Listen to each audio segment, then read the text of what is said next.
Young, author of Subduction. This is the book. And she's in conversation with Anca Szilágyi, and this is her book, Daughter of the Air. So Kristen is the author of Subduction, which is called an utterly unique and important first novel by Ms. Magazine. She's a prize-winning journalist and essayist, and she serves as prose writer in residence at Hugo House in Seattle. Her reviews, essays, and investigations appear in the Washington Post, The Guardian, and elsewhere, as well as the anthologies Latina Outsiders, Remaking Latina Identity, Pie and Whiskey, and forthcoming Advanced Creative Nonfiction. She was the researcher for the New York Times team that produced Snowfall, which won a Pulitzer Prize. Anca is the author of the novel Daughters of the Air, which Shelf Awareness called a striking debut from a writer to watch. Her writing appears in the Los Angeles Review of Books, Electric Literature, Onion Magazine, among others. She is the recipient of awards and fellowships from Lilith Magazine, Vermont Studio Center, Artists Trust, and elsewhere. Originally from Brooklyn, which we know, she has lived in Montreal, Seattle, and now Chicago.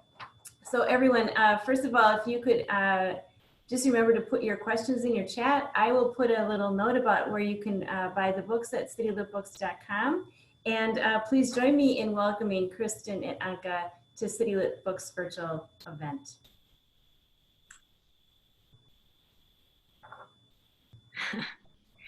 Thank you so much, Teresa, for that introduction and for hosting us through City Lit Books, such a beautiful store in Logan Square, Chicago. And I'm glad in my first year in Chicago, I had a chance to visit a few times, and we're gonna miss it a lot. So thank you so much for having us. And it's also an honor to be here with Kristen, my friend of 10 years, starting from the University of Washington MFA program. We've had many writing dates and a lot of commiseration over the challenges of writing and just cheering each other on. So it's really wonderful to see Subduction come out in the world in such a beautiful way. As Kristen mentioned earlier, we're going to talk a little and read a little and then talk a little more. And as you have questions, please feel free to add them to the chat. But I thought I would start by asking Kristen, so Subduction is described as a lyric retelling of the troubled encounter in the Americas.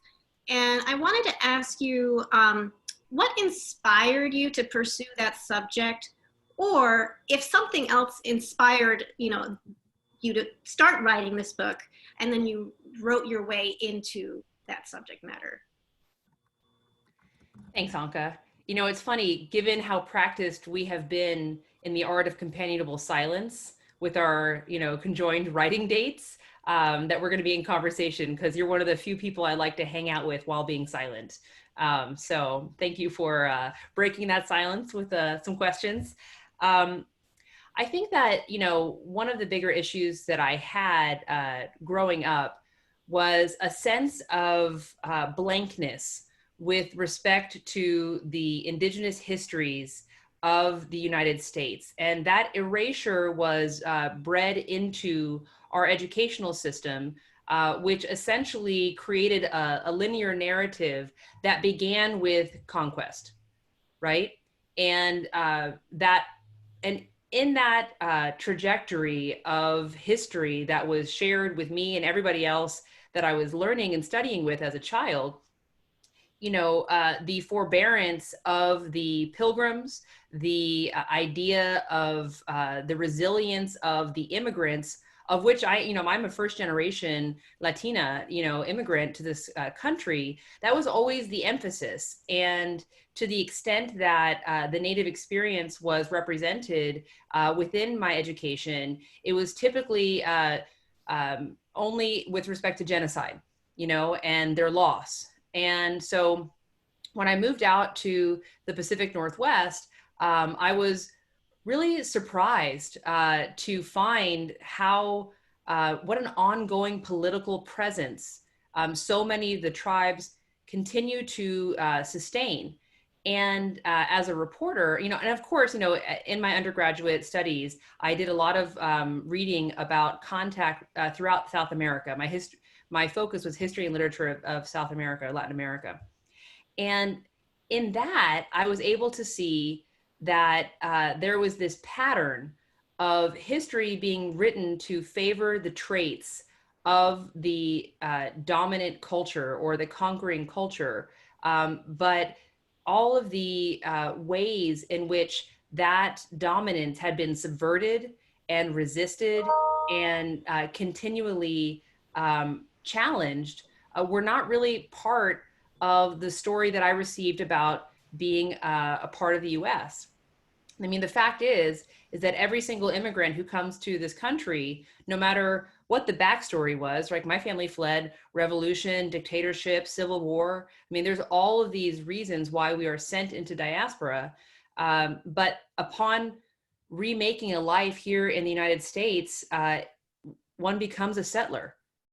And so figuring out how to kind of bring these narratives together, the idea that it is possible to, believe in the resilience and need for immigration, to this country, and yet also recognize the damage that those arrivals are doing on an ongoing basis to the indigenous communities that are here. And I mean, even close to where you are, the Cahokia Mounds in Illinois, I was in my 30s before I was taught that, or before I learned that there was a, Mesoamerican society that was, more formidable and larger in size and in urban planning than Paris in the 12th century. The scattered bands theory was what I had inherited through our educational system. And then I go to the Cahokia Mounds, right? And I find there this beautiful, exhibits, about what had been there, and they're packed earth pyramids that rival the ridges around them, right? And those packed earth formations are all throughout our country, and yet aren't taught to children. These are things that are only possible to be seen from space. The shapes of serpents, bears, there's two people, two figures. They believe that they were royalty, but a man and a woman who were buried in the Cahokia Mounds on two beds of 16,000 pierced beads in the shape of fish.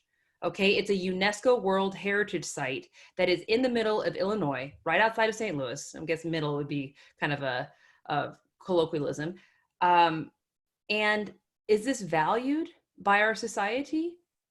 It has the UNESCO World Heritage designation, and yet the walkway, I brought my children there, the walkway from the visitor center to the actual mounds crosses a highway, and not only is there no crosswalk or a light, you basically have to scurry across traffic, and so I'm like, how was there no intergovernmental recognition of the importance of this site and the need to provide safe access to it? How could this be?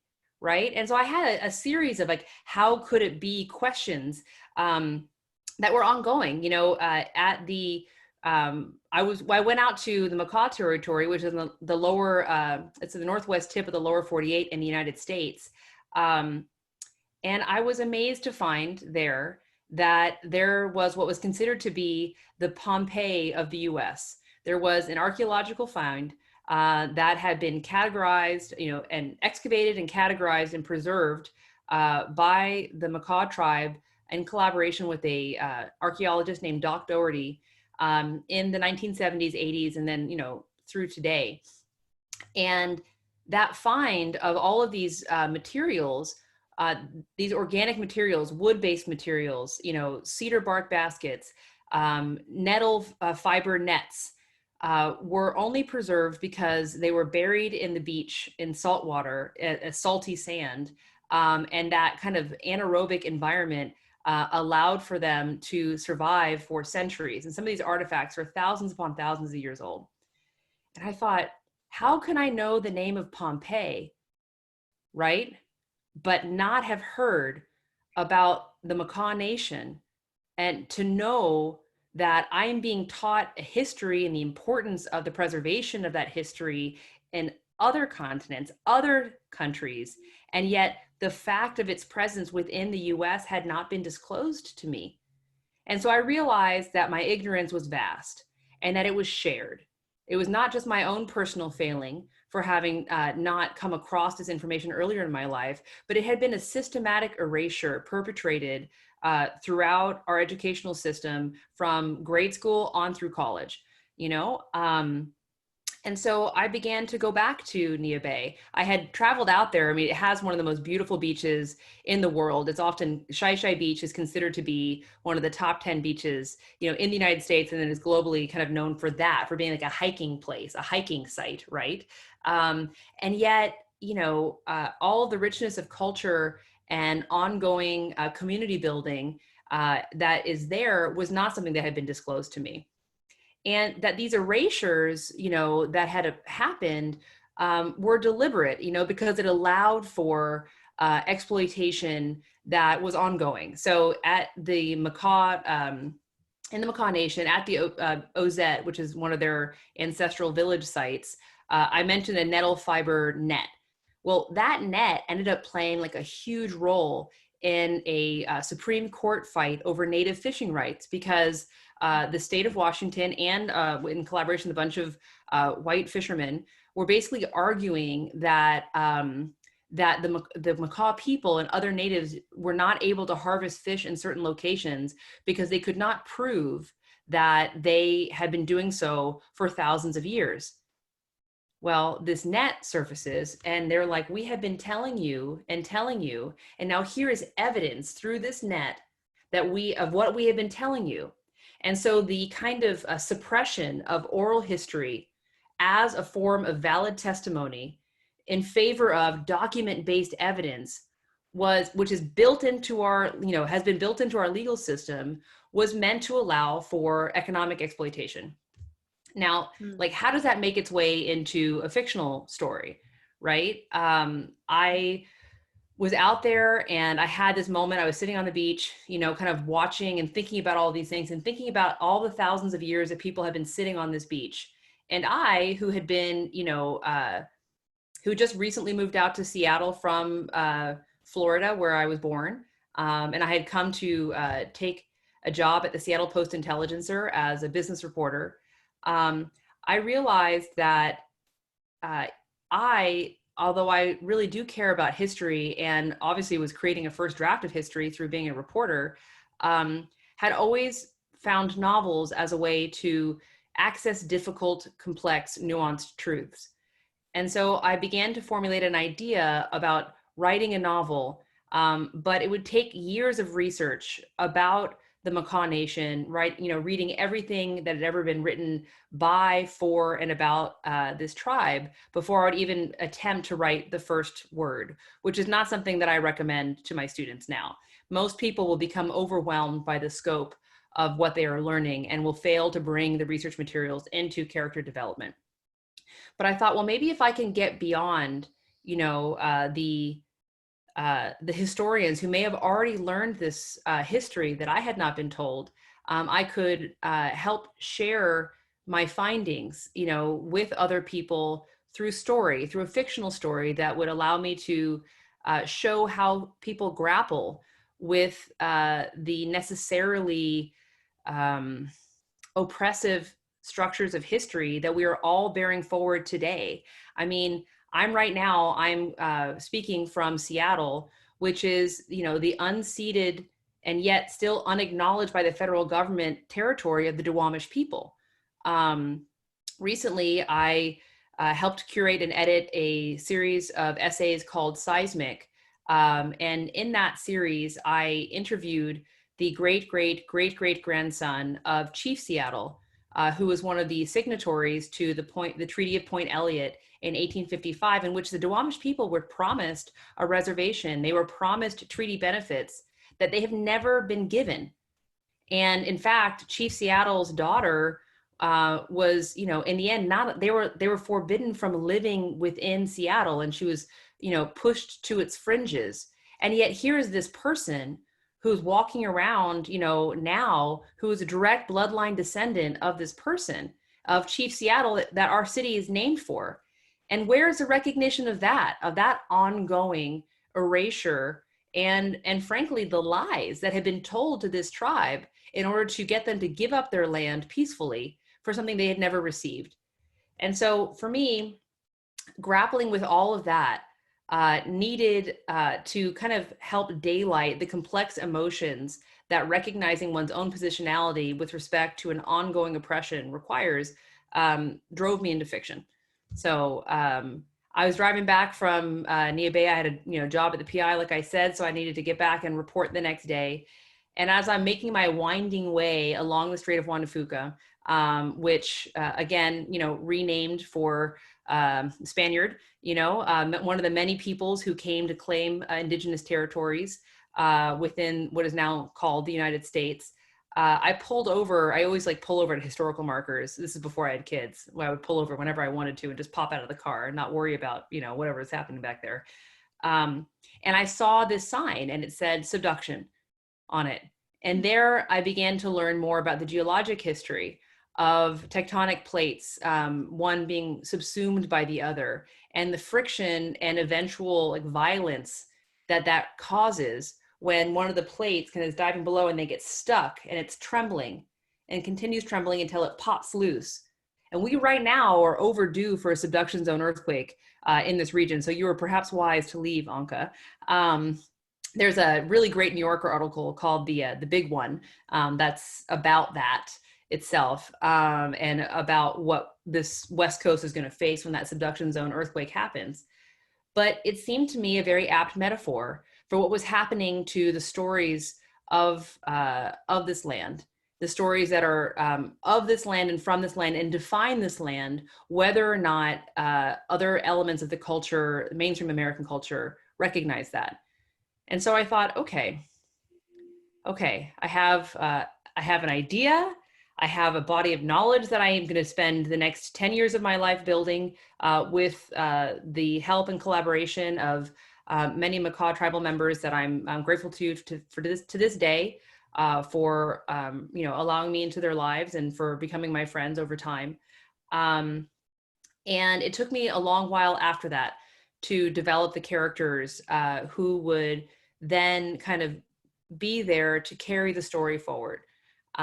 So I have to say, I didn't really want to write this as my first book. I'm like, how about a nice Cuban American coming of age story? Everyone will understand why I wrote that, right? Because I'm Cuban American and, I came of age. But the idea of producing, something that the market wanted from me or expected from me felt like allowing capitalism to determine my artistic production. And I instead wanted to teach myself something that I didn't yet know, which was, what does it mean to be here on this land with these people who are ongoing? And their ongoingness is one of the most beautiful things about this land, whether or not that's recognized by the larger culture. And so I spent the next 10 years of my life wrestling with that and wrote the book. Well, I think now might be a great time to hear a little bit from the book, if you're willing to. Oh, sure. Because we are, most of you are coming from Chicago, I will read from the opening so you kind of get a sense for the landscape here, which is quite different. I'll read for about 5 minutes, so don't worry. The shore pulled away. Froth churned from its feet to hers. The engines hummed through her bones. From the aft deck, Claudia looked back toward the city they made home. She searched the skyline for places they had been happy, the top of the Space Needle, a waterfront park, the Ferris wheel, until her westward passage split the horizon into expanses of gray, demarcated into sea and sky by hue alone. Puget Sound opened in fathoms below the ferry. Now, Claudia had left town without saying her goodbyes. Seattle was a small world. Movers must have swarmed her house to clear out Andrew's belongings in the space of one morning. The neighbors would have seen. What had they seen? She couldn't bring herself to ask whether her sister had been on site to supervise, and Claudia hid her phone in case someone felt like sending unsolicited glimpses of Maria, deciding what to take, practicing wifeliness. Slipping Andrew a kiss for courage as the first box was packed. Claudia pictured Maria's thick curls, her narrow shoulders, her rounded hips. Birthing hips. The broadcaster's voice echoed through the loudspeakers, cautioning passengers about unknown items and suspicious activity. It was cowardly of Andrew not to deliver the news in person. Worse still, Maria. Did they think that she would handle it poorly? That she was dangerous? Listening to the roar of the props, Claudia saw what her fate might have been, her body lying in the bathtub, blue and bloated, afloat. Her stomach twisted. It was more than she could take or forgive. They knew what they were doing, she thought. Yet they think I deserve it. Gulls swept the boat's wake. She was surprised by how close they came, how she could see feathers tracing their sinuous curves, how they were suddenly beautiful, not the splattering scavengers they had been, but flight itself. Right now, everyone I know is stuck at a desk, and then there's me, Claudia thought, on my way back into the field. As a child in Mexico, she wanted to go somewhere, anywhere, just away. She'd always studied people, but she never envisioned herself as an anthropologist, preferring something more dashing like explorer. And yet, here she was, en route to the Macaw Reservation at Nia Bay, an old whaling village on the northwest tip of the lower 48. Last year, she noticed Andrew timing her periods, his prick vanishing 10 days after she first bled, which was almost funny. Because lately, she found herself wanting to chance it, be careless. Folding up her body on her side of the bed, ovulating alone whenever she could manage it, she made it through her 30s unscathed, and that was when they were still trying. And now, I'm old, she thought. I'd have a baby with Downs if I could have one at all. I just wanted something from myself, still do, something bigger for myself, bigger than myself, bigger than all of this. I don't know how to get it without wanting it. Why couldn't he understand? Besides, what kind of man fucks his wife's sister? Claudia tilted her head and considered the inverse. What kind of wife allows her husband to come so close to her sister they could fall for her, fall inside of her, fill her up? Only a conniving bitch would wrap her legs around her brother-in-law. Maria's legs were curvy, great gams, Andrew once said, but in horror of excess flesh, Claudia had carved herself to gristle. Maria's thighs bloomed. Claudia imagined they would shake in sweaty reverberation during sex, a shuddering and prayerful response to the call of loins like striking flank, so unlike the flat slap of muscle her own lovemaking had become. And last month, when her fingers crept between buttons to his curly nest, his hand rose to still her wayward progress. She left her arm on top of him, trying to act natural, like this was cuddling. They pretended to sleep. It took 10 minutes to amass the strength to roll on her back and concede. It was terrible to be uneasy in her own bed. She hadn't felt that way since college. But this time, it was her husband, and having had his love and lost it made her physically ill, a malaise so invasive as though that she were at altitude, her body shutting down extremities, fingertips first. Sign the papers and be done with it, she wants. He wants out. So I'm just going to stop there. One of the things that I noticed in reading a lot of the accounts of pioneers and ongoing folks who came out to interact with these Indigenous communities is that they were bringing a lot of trauma and damage with them.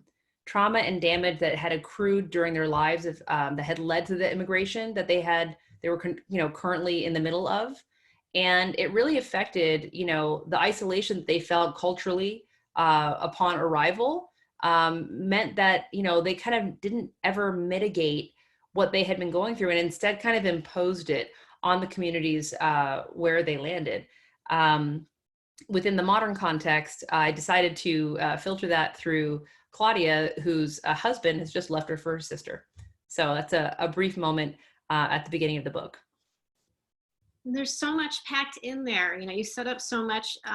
Immediately when you were reading from the opening, Claudia on the boat arriving at Nia Bay reminds me of first, because we were talking about immigration as well, I think of arriving at Ellis Island, right? Those iconic arrivals, and as well as the arrival of colonizers, right? So there's so many parallels with history that you manage in that opening. And then of course there's the theme of lineage, and Claudia's desire for a child, and which, makes me think about these other themes that we had been talking about, passing on stories, and as you mentioned, intergenerational trauma, right? Passing on hurt that you haven't processed.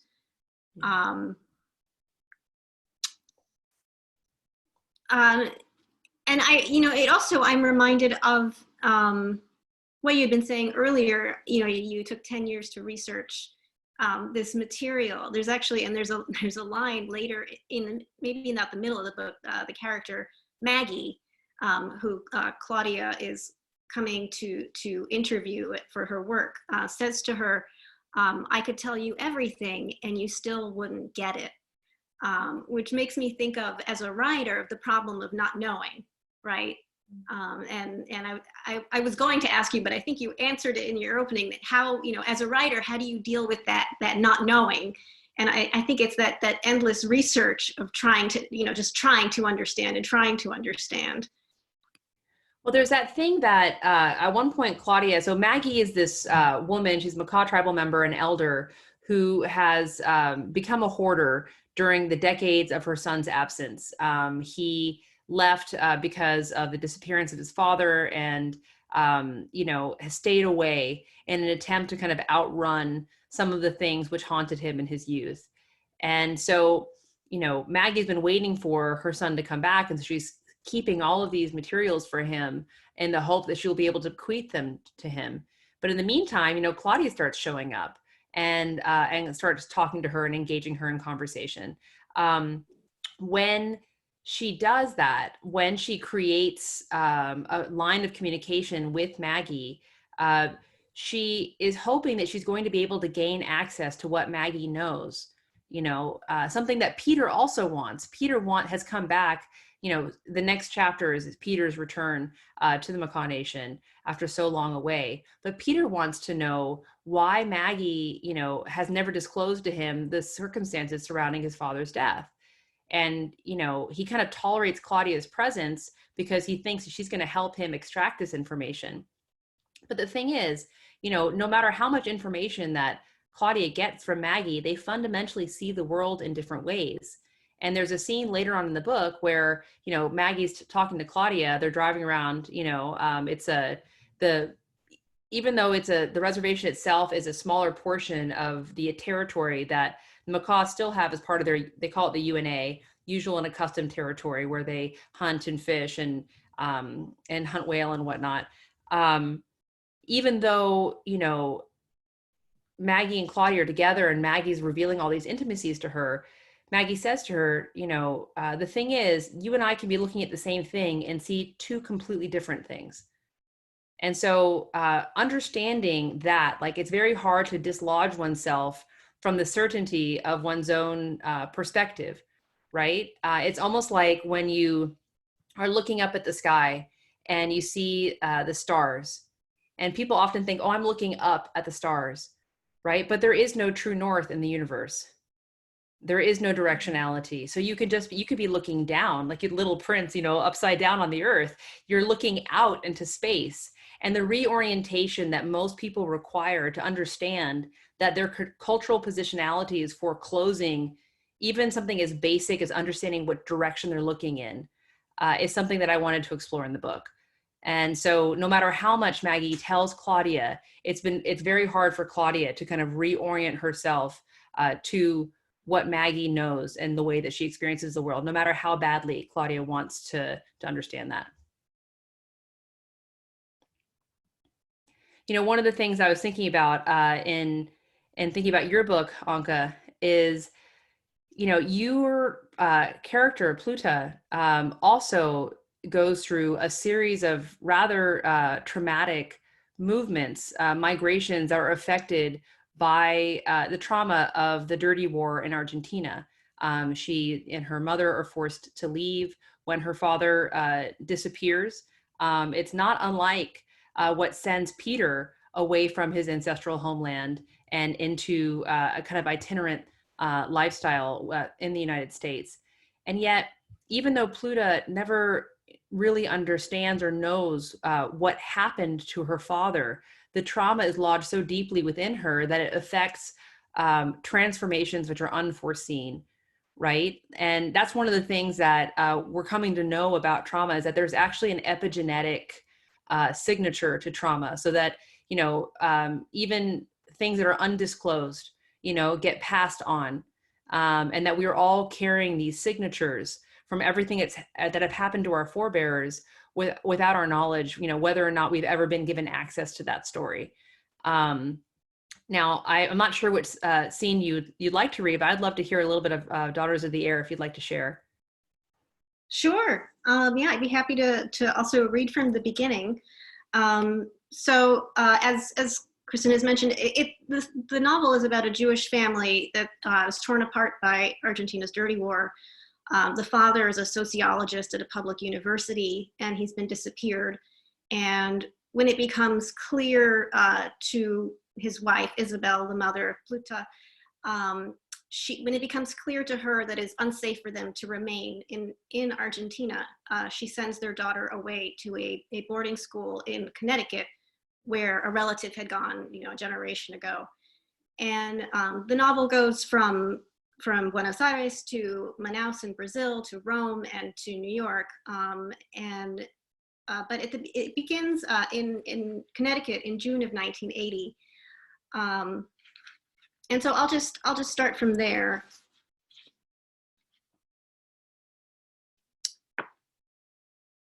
A pale blip dashed across the hockey field, flitted into the shadows where the evening dew gathered, knapsack bumping against her back. Willows at the edge of the field grazed her forehead. Their branches rustled as she passed. Her chest burned into her throat. Slipping through the tall hedges lining the Banderhock campus, she shimmied down against the dirt, breathed in the thick scent of humus, clawed at it, until finally she crawled face first into the cold of the chain link fence beyond the shrubbery. Tatiana laughed, a quick, self-mocking snicker. A sparrow, white breast spotted gray, clung to its perch atop the now vibrating fence, twitching its head in the hazy evening light. It examined the girl lying in the dirt below and chirped before pushing off in a flash of wings. With a glance over her shoulder, Tatiana pulled herself up and swung herself over the fence, thumping down with a grunt and nearly falling. Her palms ground against pebbles. Something trickled behind her knee, a smear of blood, a little scratch, nothing more. The stragglers, the slow eaters and the dawdlers would be filing out of the dining hall soon. Lights out would be in 2 hours, and someone would realize she was missing. Tatiana sprinted down the back road toward New York. The gray of dusk deepened. She didn't have an exact plan for when she got into the city, but she'd have graduated by the time she had an exact plan. To act at present had become her requirement. As soon as she realized this, she made the hastier plan, the I can't take this anymore, I'm getting the fuck out plan. How could she stay here? She turned possibilities over and upside down again and again until something inside her burst. And with it, the ridiculous hope that her father, for 2 years thought dead, would come get her tomorrow or next week, or on the 7th day of the 7th month, or some other mystical configuration she concocted, and regale her with incredible tales of where he'd been and what bravery he'd shown. Now, there was only the specter of that other certainty. Not yet proven, but lurking, a lugubrious hobgoblin crouching heavy and low upon her insides, seeping dark juices, ready at any moment to spring. He wasn't ever coming back.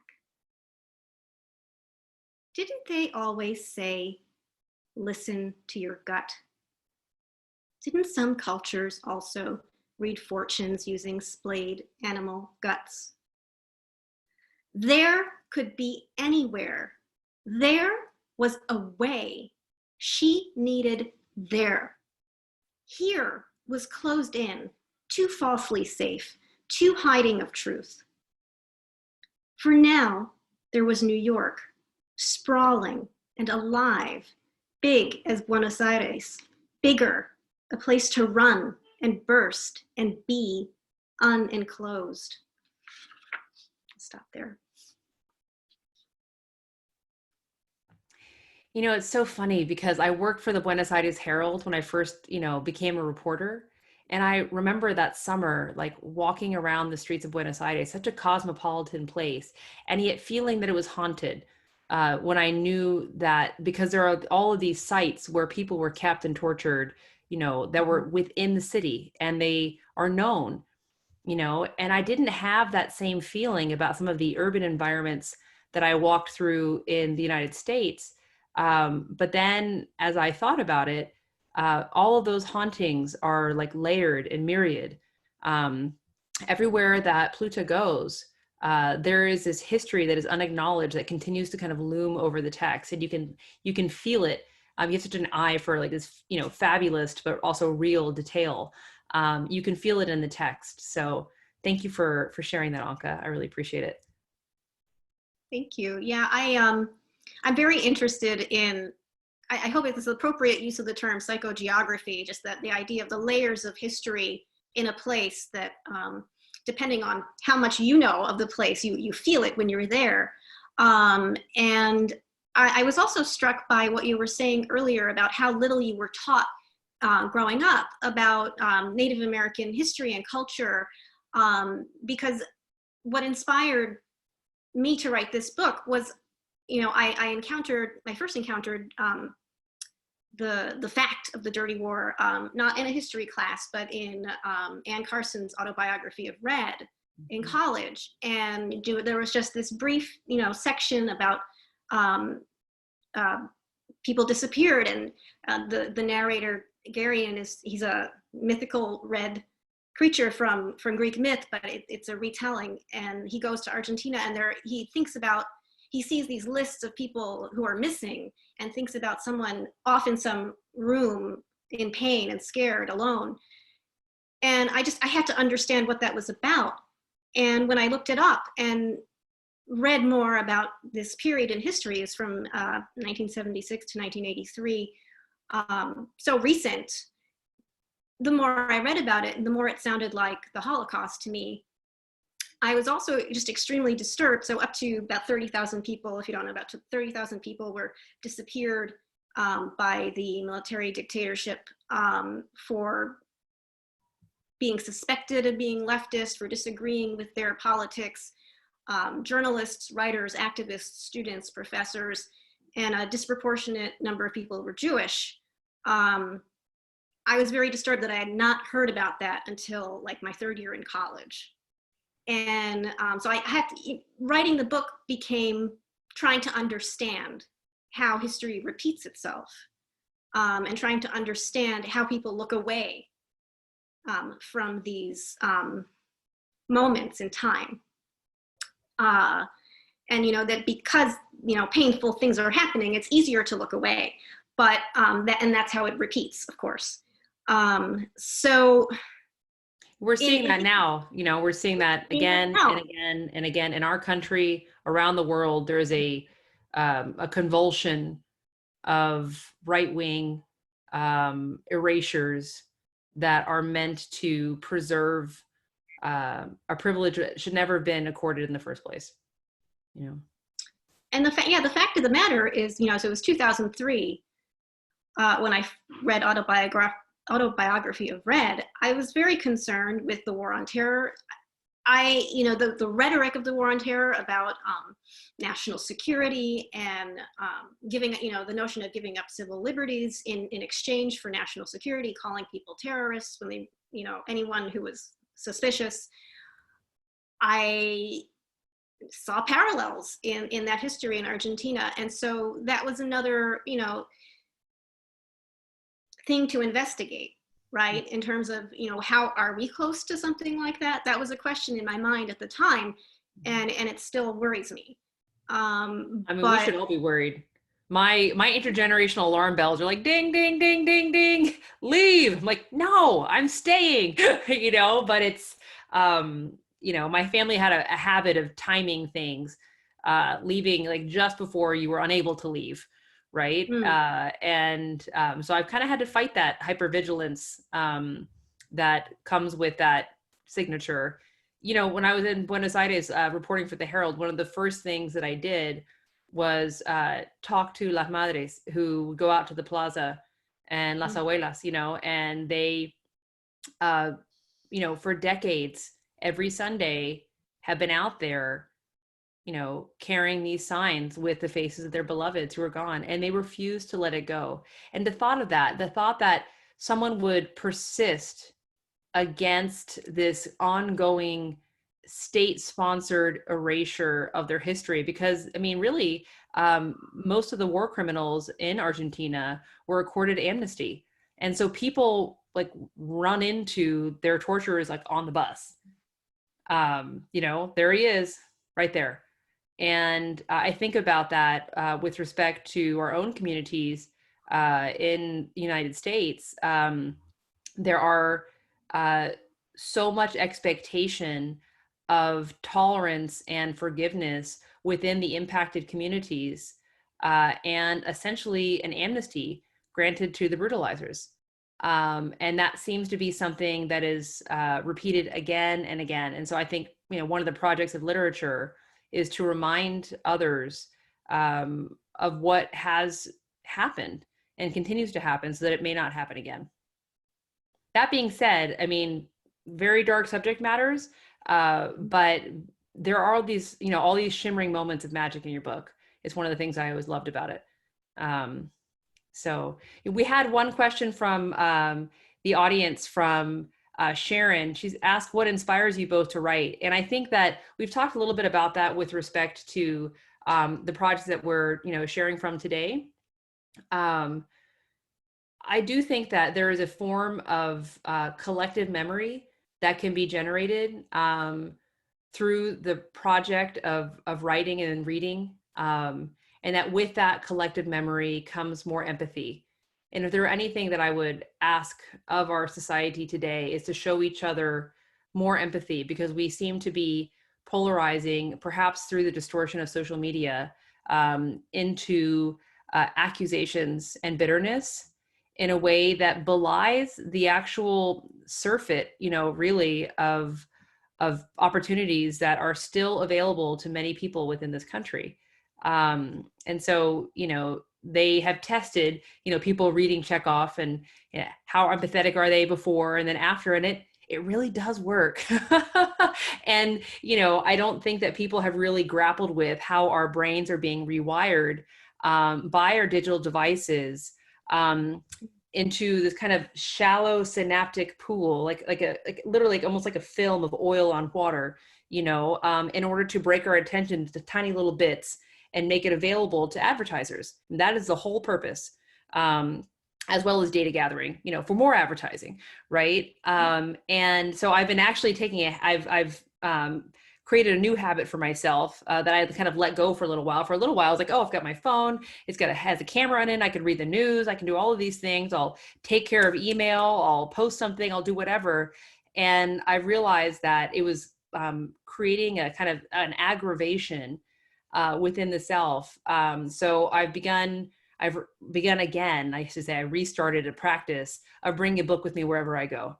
And so rather than turning to my phone, turning to that book. And I find it's both soothing, right? But it's also centering. And then that centering aspect of it makes me feel more hopeful, which makes me feel like I can do something about all the factors, the negative factors that we're learning about every day in this relentless news cycle.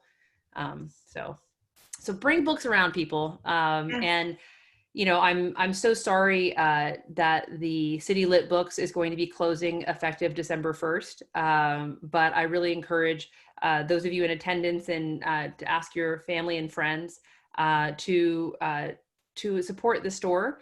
In its final months, it has been serving Chicago for 8 years by buying some of the beautiful books that are still on its shelves and available through the online store. So thank you for your question, Sharon. Anca, would you like to add to the answer about why we write? What inspires me to write? Well, I appreciated what you said about collective memory, because I do feel like there's a theme in my work of trying to grasp at fleeting moments and trying to grasp at something that's just out of reach. And that there's something about telling a story, and usually for me, a lot of my stuff is very image driven. So trying to capture some particular detail in the landscape that I noticed, or a particular person, and by getting it down in writing on paper, harvesting that moment that otherwise to me is lost, and thinking about how inhabiting a story, just deepens my life in terms of,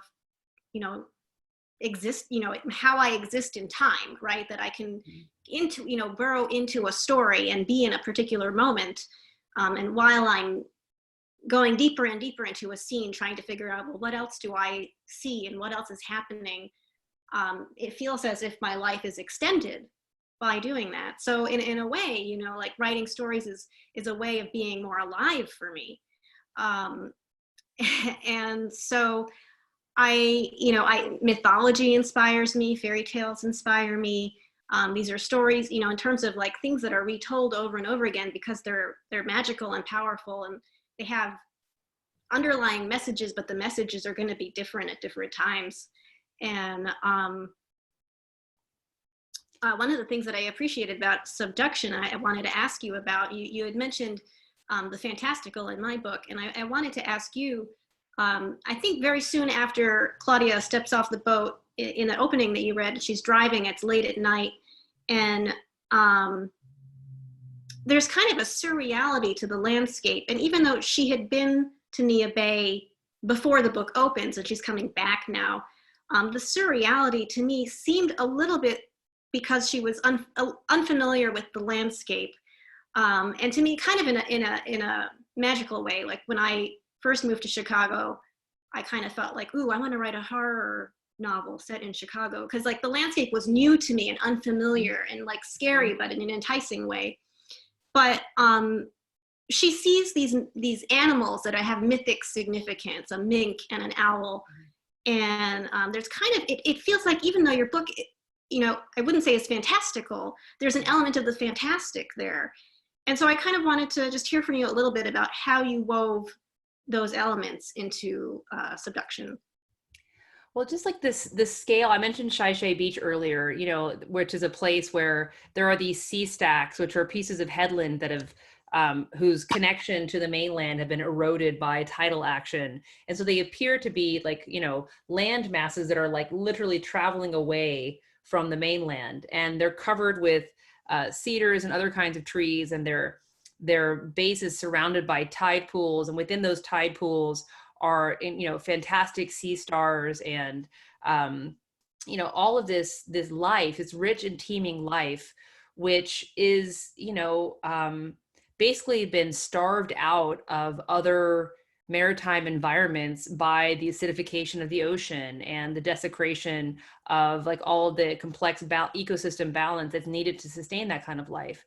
And so there is a quality, if you travel through a forest at twilight, there's almost this velvety texture to the way that the light falls on the green. It's jade, and it deepens, and it there's a gloaming, really, and so when you are traveling along the stream, this winding road, the light has fallen, the water itself barely captures the last light of the day, but it has that kind of silvered sheen to it, and the velvety dark of the forest and the jagged black of the headlands. It does feel almost like, a lush Gothic tone. And you see a lot of the macabre stories themselves make reference to that really strong presence that the landscape has there. And it comes in to not only the elements of the stories, but also kind of what happens in the stories when people wander too far into these territories. They encounter powers that are beyond what they know. And that feeling of encounter and the charged intensity of that is something that I wanted to show as Claudia moved her way through her landscapes, whether, you know, geographic or cultural or emotional. I wanted to also say we're coming up on our hour together. How much I appreciate this chance just to see your face, Anca, and to hear your thoughts about your work. I cannot wait to read your next book. I know that, you know, Bosch has these also fantastical mythic landscapes. One of the things about fairy tales, which is so interesting, of course, you know, but the etymology, they studied the etymology and they're finding some of these stories, the root systems of the words go back millennia, right? And so they are actually an oral history that has been passed down for generations, and much in the same way that the macaw oral histories have been passed down through generations. And so I love that. It's a way of bringing the ancient into the everyday now, you know, and I feel that as we kind of shorten our attention span in our society, we need to find a way to counterbalance that fracturing, which is commercially driven. And one of the best ways is through these old stories, like the ones that you bring into your work. So thank you for being here with me today. I really appreciate it. Thank you so much, Kristen. It was wonderful also to have you leave those beautiful images of the landscape of subduction as we head out into the night. I see Katie. Thank you so much for being here, Katie. I really appreciate it. And Teresa, thank you for your service to the Chicago literary community. My pleasure. It was all about nights like this, both of you. Thank you so much. It was lovely. So I really appreciate everyone who came today to witness this conversation, and to those who will be watching it and recording later. And I hope that you carry with you this knowledge that some of the stories that you